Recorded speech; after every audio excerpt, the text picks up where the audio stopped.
Well, good morning and welcome to New Hope. It is good to be with you, good to worship with you. Thank you for being here this morning. Would love to extend a warm welcome if it might be your first time here or one of the first few times that you have been able to be here. So thank you for coming. I'd love to encourage you, if on your way in you didn't get a chance to stop at the Welcome Center on your way in and maybe just have a brief conversation with a few people from our Connect team, but we'd love for you to do that. We've got a special gift for you just as a token of appreciation of you visiting with us today. So thank you so much for being here.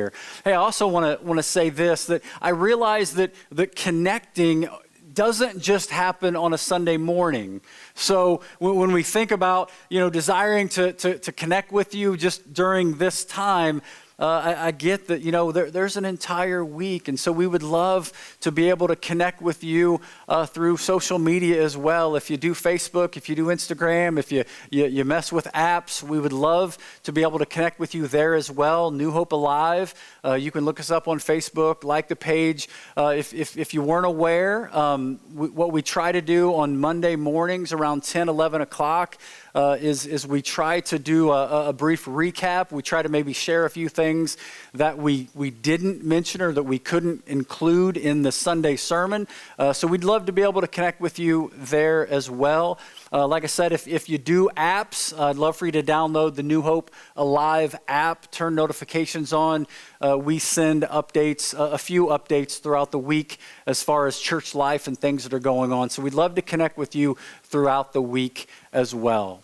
We are going to continue this morning in this series on the biblical guy, the character named David. And just to kind of share where we've been, not going into great detail, you can catch up if you'd like to on the church website, newhopealive.org. You can catch up on those previous messages. But week one was about kind of introducing us to this shepherd boy named David. Kind of got an introduction to his family and how God ultimately chose him to be the king that would replace the first king that Israel selected. Week two, we talked about David and Goliath, and this, so very popular story within the Bible, and how David didn't focus on the giant and on the size and on this guy was a champion of battle. He didn't focus on that.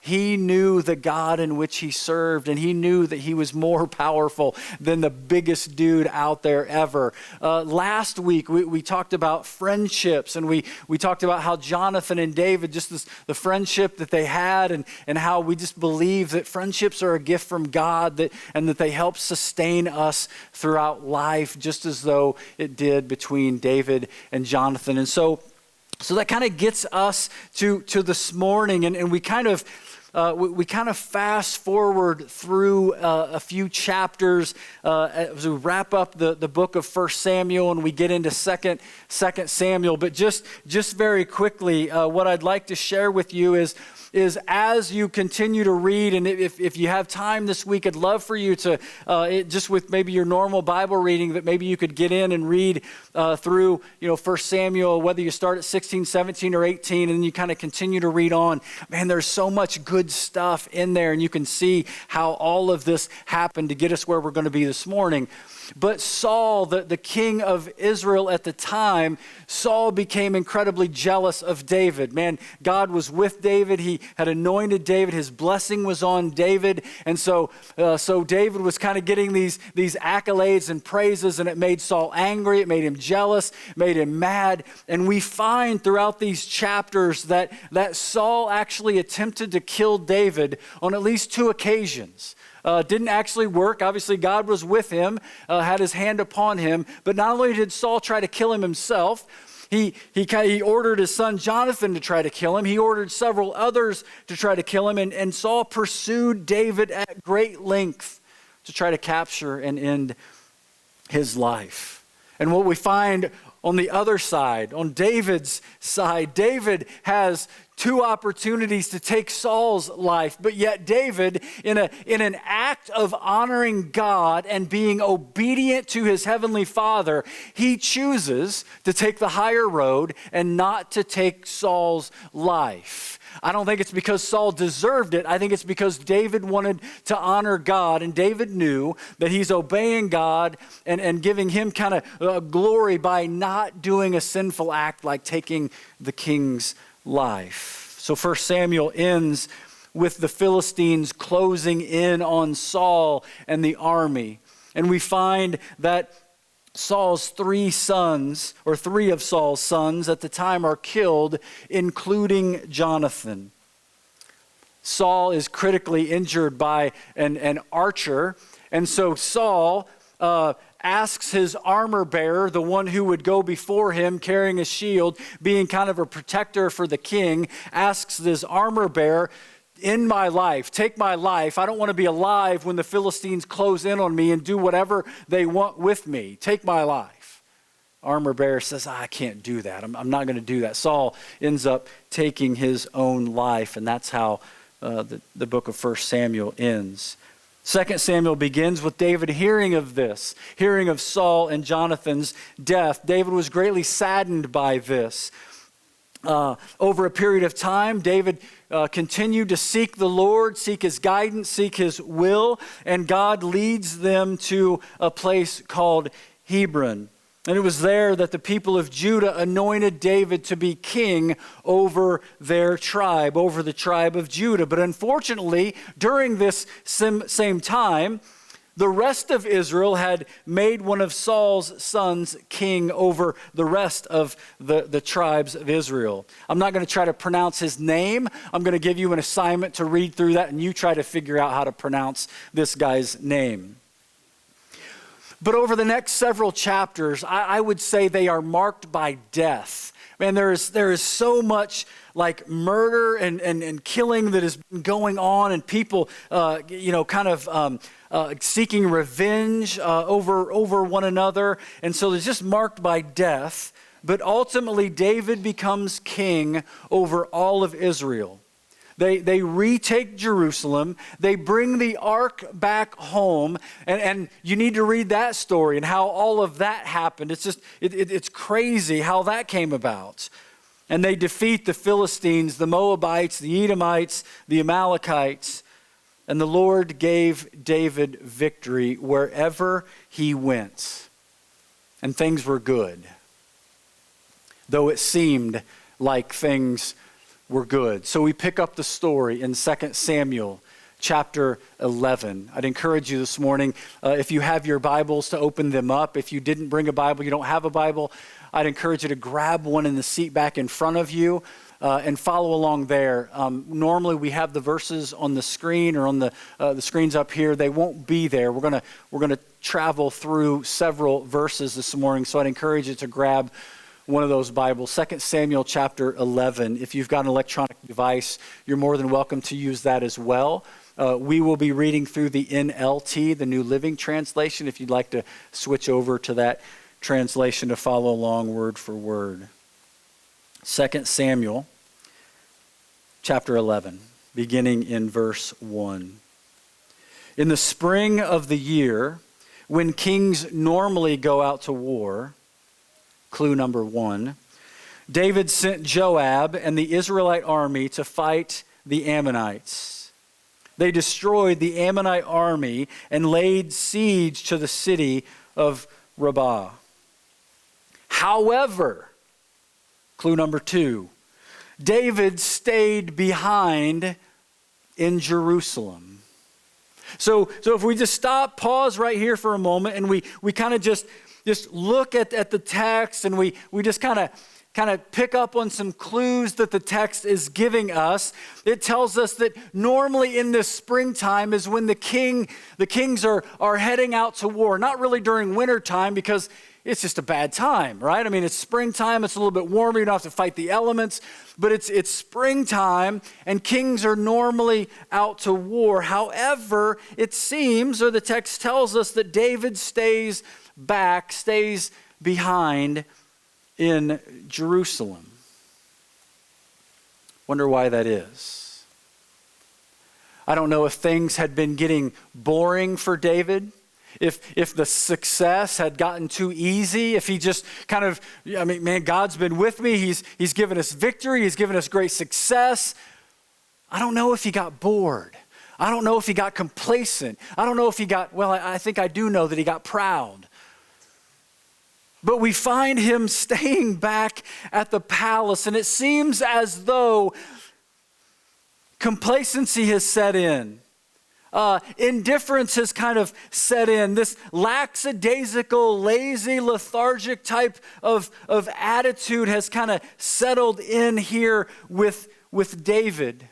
He didn't seem real focused. He didn't seem like real purposeful on mission. And we find him back at the palace, not where it seems as though he should have been. And so if you're going to follow along in your notes this morning, this first blank on your bulletin, I'd like to just encourage us with this. Don't put yourself in places that you know you shouldn't be. It seems as though as if the writer knew that David really shouldn't be here and that there was another place, a better place that he should have been.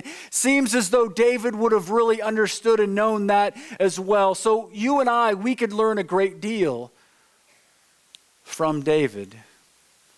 And that we shouldn't put ourselves in places and in situations that we know that we shouldn't be. Verse 2, so late one afternoon, after David's nap, after his midday rest, which I don't know that that's all uncommon. I don't know that that's necessarily him being lazy. I'm sure that he would rise early in the morning and kind of the heat of the midday. You take a nap, you rest, you get up, and then you finish out the day. I don't know whether it was or it wasn't a sign of David being a little lazy.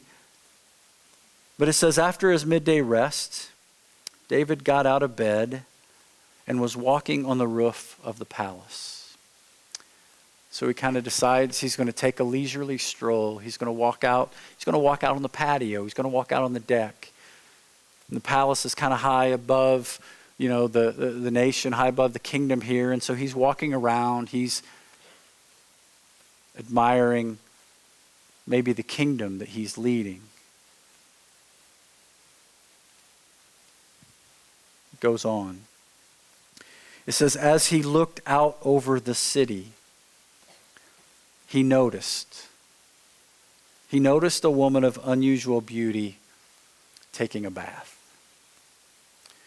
Now I pause for a moment and I ask myself a question. I pose this question to you as well. Do you think it was David's intent? Do you think as David woke up from his nap, as he steps out on the roof here, do you think his intention was, you know what, man, I wonder if there's someone out here taking a bath and I can catch a peek? I can't answer with certainty. I don't know that that's true. But what I do know is that he noticed this woman taking a bath. Scripture tells us that she was beautiful. And so was David an innocent bystander in this? Like did David just kind of get thrust into this temptation? It just kind of was jumped out there and he really wasn't searching. He really didn't intend to kind of have this lustful heart and to be kind of searching for what he actually saw. I don't know, but I don't know that that's necessarily the point. I don't know that really even matters. But here's what I do know. I do know that you and I live in a world where we are exposed to things whether we are intending to search for them or not. I know it because I live in the same world you do. I drive the same roads that you guys drive. I see the same billboards that you see. I see the same print media that you see. I have the same internet, well, maybe not the same internet provider, but I have the same internet that you have. Surf the web, am on Facebook, am on Twitter. I don't have Instagram, but I've been on Instagram. So I understand what is out there for all of us to see and to be exposed to. Whether we are intending to or not, I understand what we face. Matter of fact, I just give you make it a little bit more personal. Yesterday, I'm home alone. One son is hanging out with friends. My wife and other son are in Indianapolis by myself. Turn on the TV. Flipping through channels. Now, I'm watching golf. Okay, surprise, right? Watching golf. Click the thing. Start scrolling through stations. Man, there's these two shows show up, and I know, man, they are not wholesome shows. I know they are not appropriate to be watched. And so I'm faced with the decision. What do? I'm by myself. Nobody's around. It's not going to hurt anybody, right? I can click on it, just leave it there for a moment, right? And then I'll flip it over. It won't be that bad. What do? Do you make that choice, or do you flip right past, or do you shut the TV off and you go do something else? David was faced with a decision like this. He was faced with, like in this moment of time in his life, a millisecond. He's faced with a decision. What do I do? Do I turn around very quickly and do I make my way back into the palace? Do I surround myself with maybe others who are there to serve me? What do I do? Or do I continue to just tarry for a moment and stare and gaze and look and allow my mind to wander and allow my imagination to go where it goes? I'd ask the question, have you been there? But I know you have. I know that you have been there. And sometimes, and dare I say far too often, in this world in which we we are faced with critical decisions. We are faced with choices that we have to make. And unfortunately, it seems like it's more than daily. It may even be hourly.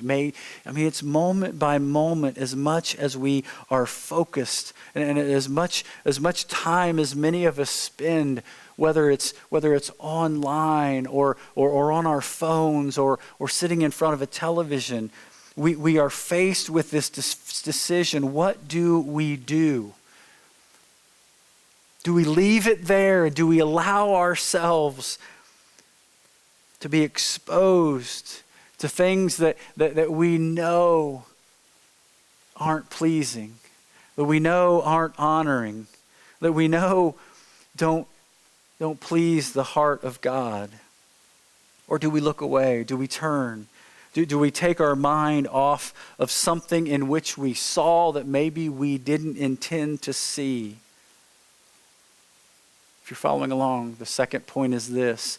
Our options are this. Here are our options when we are faced with something like this. We can flee, we can turn, or we can run from temptation. We can flee, we can turn, we can run. Here's what I know. We can't, and we don't, and we won't beat temptation in our own strength. We won't. We will try. We will do our darndest. We will do our best within our strength and our power to beat it, but we can't. We can't do it on our own. James 1:13-15 says this. And remember, when you are being tempted, do not say, God is tempting me. God is never tempted to do wrong. and he never tempts anyone else. Temptation comes from our own evil desires, which entice us and drag us away. Think about David. Think about the situation in which he is in. Think about what he chooses to do, what he chooses not to do. But temptation comes from our own evil desires, which entice us and drag us away. These desires give birth to sinful actions. Temptation in and of itself is not sinful. Jesus was tempted, but it's how we respond. It's how we act. It's what we do out of the temptation that we are faced with. And when sin is allowed to grow, when we allow ourselves to continue to stare, continue to look, continue to stay focused on things that we should not, these desires give birth to sinful actions. And when sin is allowed to grow, it gives birth to death. So let's see what David chooses. Verse 3. In a split second, in a moment, David chooses to send one of his servants to find out who this woman was. And so the servant returns and begins to give David this report. David, her name is Bathsheba. She is the daughter of Eliam, which all that makes sense, right? Because usually when you see people introduced in the text, it's usually here's their name and they're the son of so and so, okay, or they're the daughter of so and so. But this servant knew, right? The servant knew something else was going on, and he goes a step further. It's Bathsheba, daughter of Eliam, the wife of Uriah the Hittite. David, she's married. David, she is in a relationship. She has a husband. It's like the servant's doing what the servant can do to try to help, to try to save, to try to thwart maybe what could come of this, what might happen.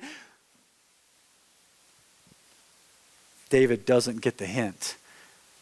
David doesn't get the clue. And at this moment in time, we learn a priceless lesson from David, that we have control over our lives. We have control over what we allow ourselves to look at, to stare at, to focus on, to pursue. We are responsible for where we allow our minds to go. We are responsible for where our imaginations travel, for how our thoughts move us to action. You and I, we are responsible for what we decide, for what we choose. And we have milliseconds.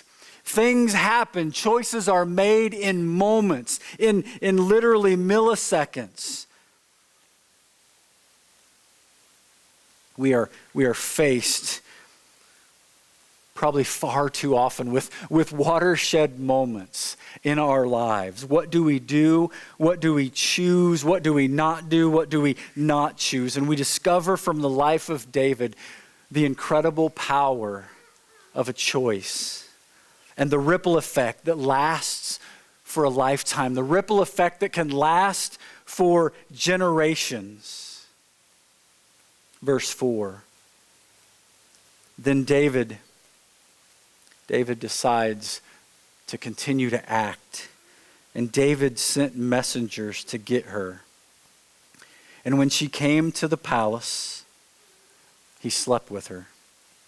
She had just completed the purification rites after having her menstrual period. Why is that important to include? Like, oh, that's kind of a weird detail. Why put that in there? It's important because we need to know that she wasn't pregnant. She wasn't already with child, that this act that David pursued with Bathsheba, that there were consequences to the choices and decisions and the actions that David made. says, then she returned home. We can't just read through these few sentences without really letting this sink in. What happened? How prideful must David have been to think that he could do whatever he wanted to do? Man, David had all the power of the kingdom, right? I mean, he had all the authority, and it seems as though this pride, this selfishness had motivated, had moved him far enough along that he was willing to fulfill his lustful desires and to pursue this instant gratification that he was allowing to happen within his mind.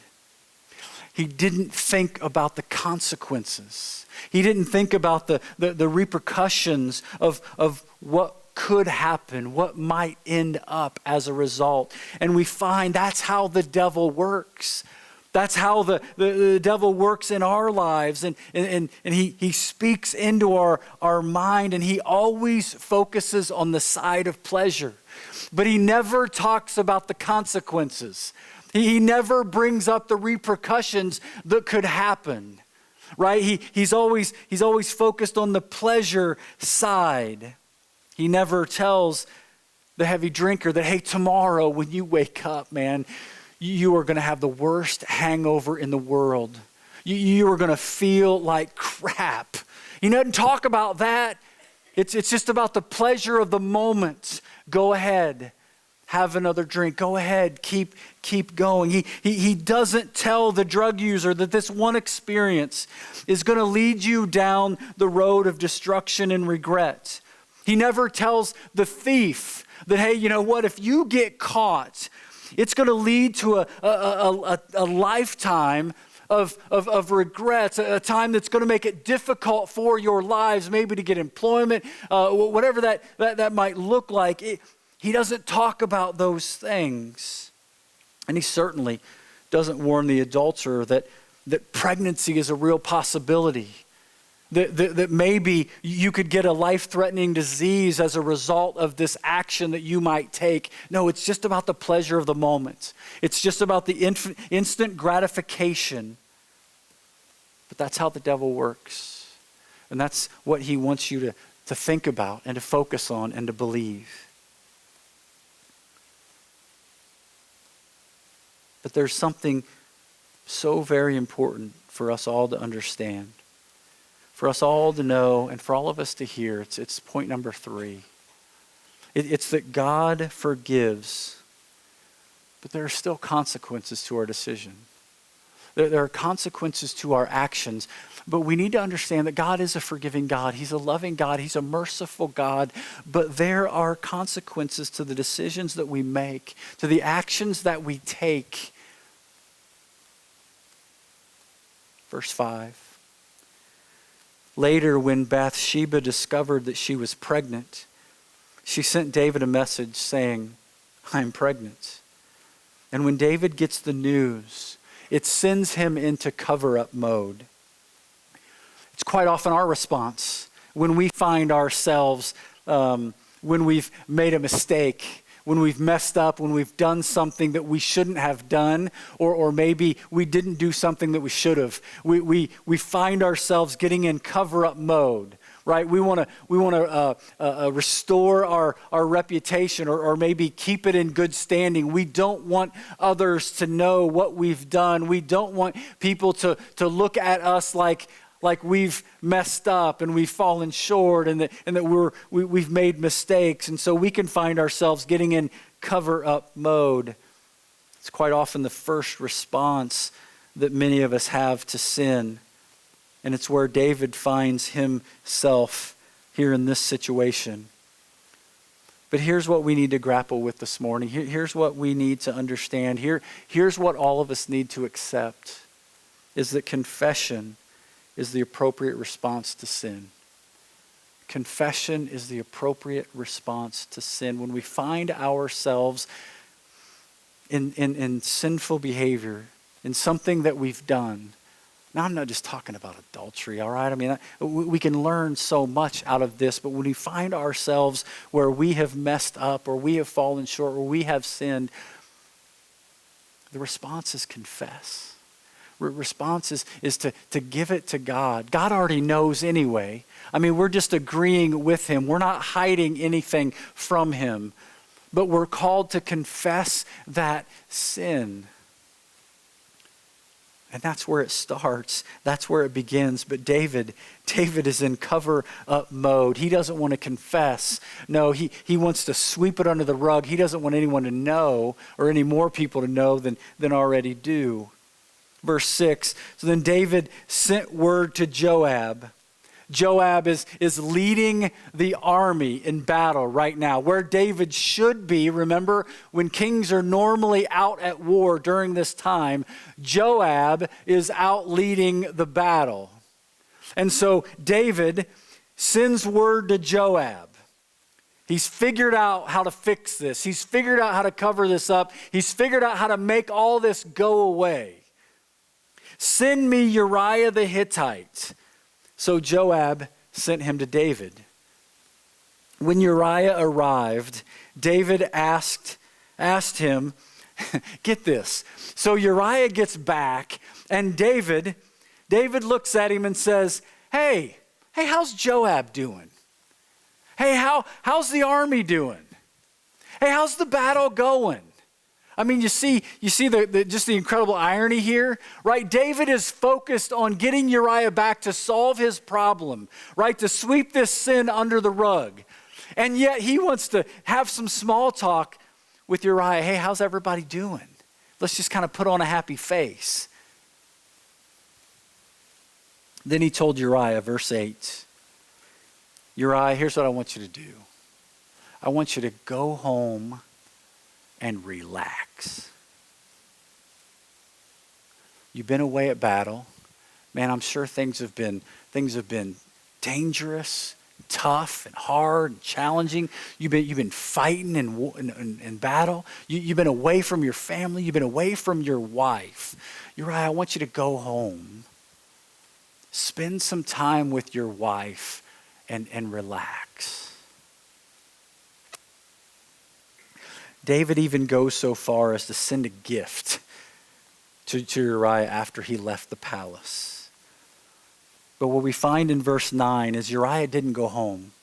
It tells us that Uriah slept that night at the palace entrance with the king's palace guard. Those who are guarding King David, those who are guarding the palace, Uriah, instead of going home to his wife, seeing his wife, I mean, I don't know how long he's been out to battle, but it may be the last time, right? You may not have a chance to see your wife again. But yet, Uriah chooses to sleep at the entrance to the palace with the other guards. And so David hears this. He hears that Uriah didn't go home. He didn't relax with his wife. So he summoned him and says, hey, what's the matter, Uriah? Why didn't you go home last night after being away for so long?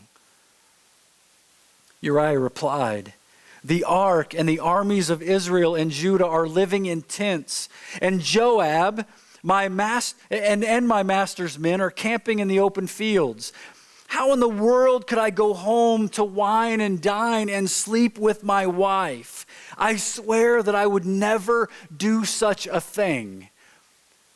What contrast from the character of David at this moment and what he chose to do in this time of temptation, and Uriah being, ordered from the king to go home and spend time with his wife, and chooses not. How could I do that when the army is out in battle?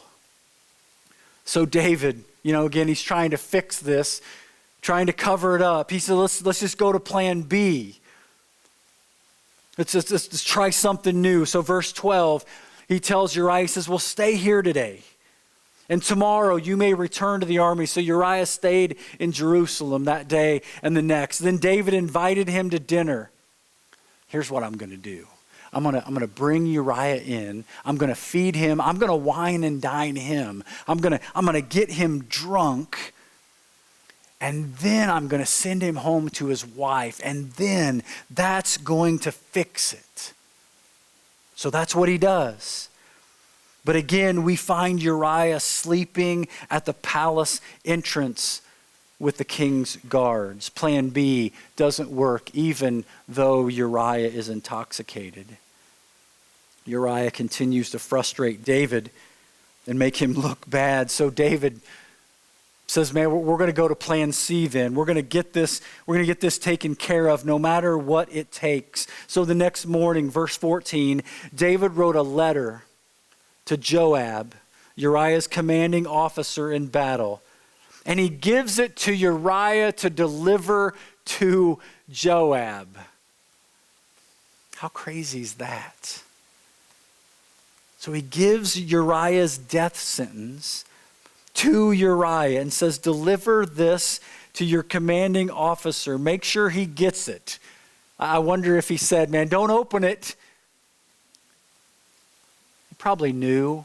You don't do that. You don't open something from the commander-in-chief, from the king. The letter instructed Joab, station Uriah in the front lines where the battle is fiercest, then pull back so that he will be killed. This is how bad it's gotten for David. He sends Uriah back to the battle lines with this note telling Joab that once the battle gets fierce, you need to pull the troops back and leave Uriah there so that he gets killed. So Joab assigned Uriah to a spot close to the city wall where he knew the enemy's strongest men were fighting. And when the enemy soldiers came out of the city to fight, Uriah the Hittite was killed along with several other Israelite soldiers. So not just Uriah lost his life because of David's sin and because of David's actions. There were other soldiers who also lost their lives as a result. Then Joab sent a battle report back to David. He told his messenger, report all the news of the battle to the king. But he might get angry. Joab knew what was going on. Joab understood. Joab's no dummy. He might ask, why did the troops get so close to the city? Didn't they know there would be shooting from the walls?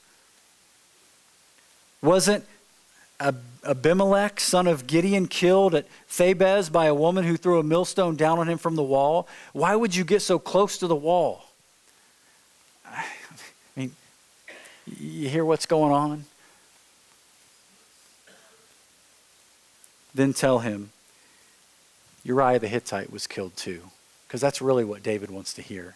That's what David's going to know. He's going to be upset until you give him that little piece of information. Verse 22. So the messenger went to Jerusalem and gave a complete report to David. The enemy came out against us in the open fields, and he said, as we chased them back to the city gate, the archers on the wall shot arrows at us. Some of the king's men were killed, including Uriah the Hittite. Listen to David's response. We'll tell Joab not to be discouraged. Tell Joab, don't be upset. Don't be discouraged. The sword devours this one today and that one tomorrow. Fight harder next time and conquer the city. When David heard that Uriah had been killed, mission had been accomplished for him. I can imagine David breathing a big sigh of relief, knowing that Uriah had lost his life. But yet David's playing it up. David's response, well, tell Joab, don't be discouraged. That happens in war, right? Men die. Things like that are going to happen. Next time, just fight harder. David didn't care. David didn't care about those men. All David cared about, all he was concerned with was his reputation, was covering up this sin that he had gotten himself into and the hole that he kept digging deeper and deeper and deeper. And he was willing to go to the fullest extent to cover this whole thing up. Verse 26 and 27, as we wrap this up, when Uriah's wife heard that her husband was dead, she mourned for him. When the period of mourning was over, David sent for her and brought her to the palace, and she became one of his wives. Then she gave birth to a son. This is so important to hear. But the Lord was displeased with what David had done. Ultimately, after 7 days, this child that Bathsheba had given birth to, it died. There are consequences to the choices we make. There are repercussions to the actions that we take. The things that we decide to do in those split seconds, those moments in our lives when we're faced with temptation, when we're faced with that watershed moment, like do we turn this way? Do we go this way? What do we do? There are consequences to those powerful choices that we make in our lives. And we just need to hear that all of this broke the heart of God. The selfishness, the pride, the lust, the deceit, the murder, the disregard, but ultimately the sin.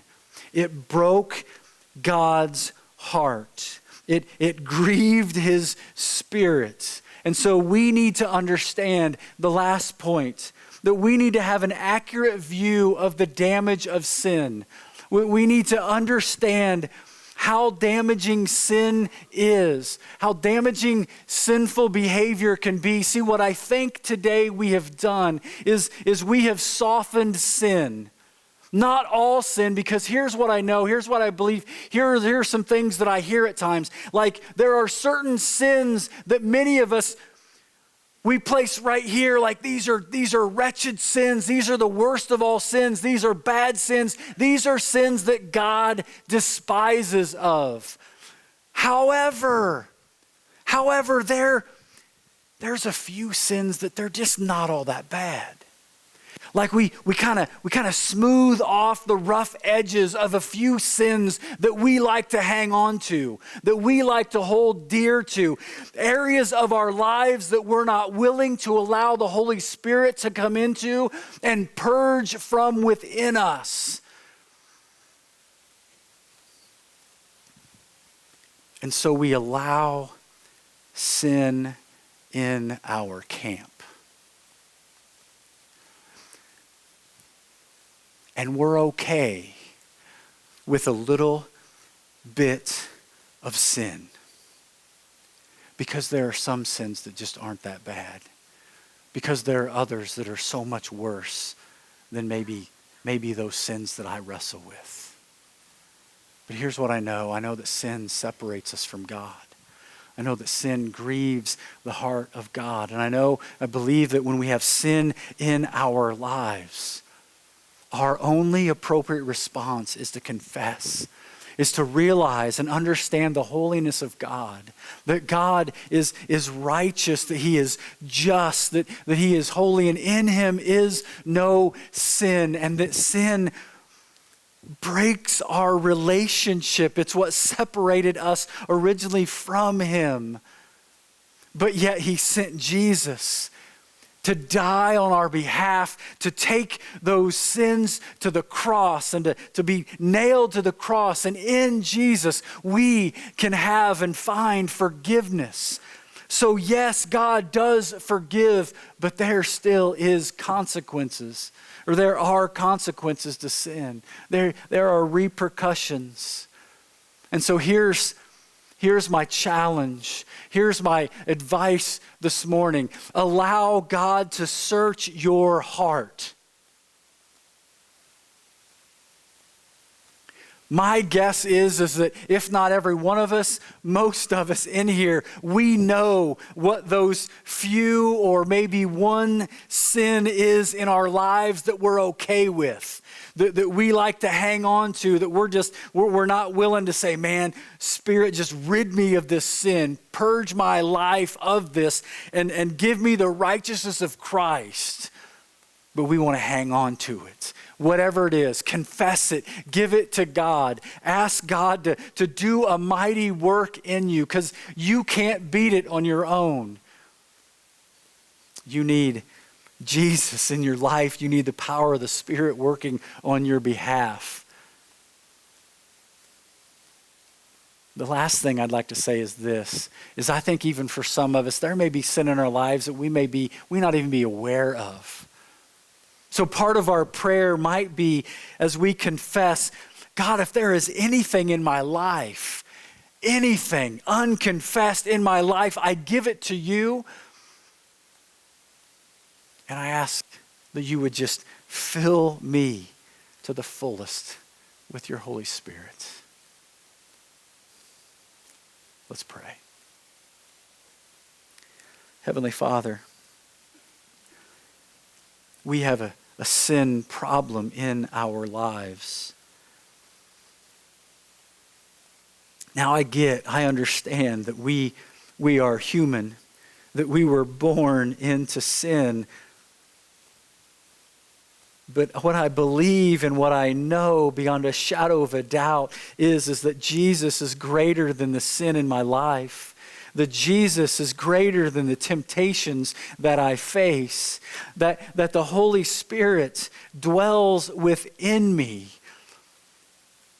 And it's the Holy Spirit that will lead, guide, and will help us to overcome and defeat the things in our lives that so entangle us and that hold us back from living in the holiness and living in the righteousness that, God, you have called us to live in.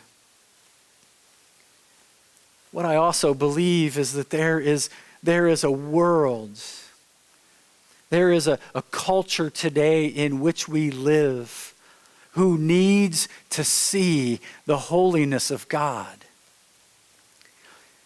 And they need to see it in the church. They need to see it in our lives. Part of being a disciple is becoming more and more like Jesus. And that as we leave this place and as we go about our business throughout the week, as we go to work, as we go to school, as we interact with people in our neighborhoods and in our friend groups, they need to see the holiness of God in and through us. So purge us from the sinfulness that we hang on to and help us to be led fully and completely by your sweet Spirit. In Jesus' name, amen.